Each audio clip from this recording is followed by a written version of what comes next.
Профучилище номер 36 в Усьмае может стать многопрофильным образовательным центром. Такое предложение высказали участники совещания рабочей комиссии Министерства профобразования и Министерства имущественных отношений Якутии, которое прошло на днях в Усть-Майском районе. О том, какие вопросы обсудили и как их планируют решать, расскажут наши корреспонденты.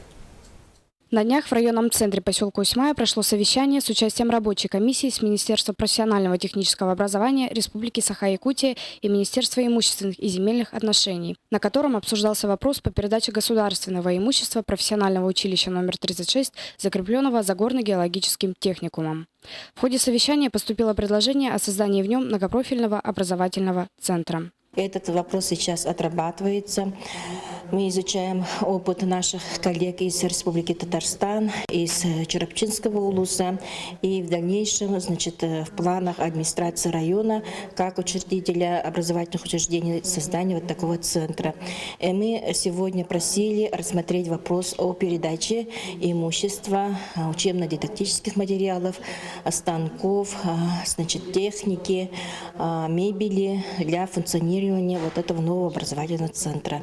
Летом этого года решением горно-геологического техникума было принято решение о расформировании Усьмайского филиала профессионального училища номер 36 как нерентабельного и не выполняющего государственный план по набору и обучению студентов.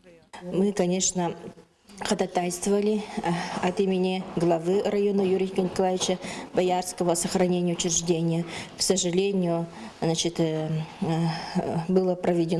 были проведены мероприятия по сокращению, и сейчас наша новая задача именно целью сохранения педагогических кадров, открытия новых рабочих мест и целью обучения наших детей именно создание вот этого многопрофильного образовательного центра. По итогам совещания было принято решение о передаче всего имеющегося имущества, в том числе и земельного участка профессионального училища номер 36 муниципального образования поселок Усть-Мая.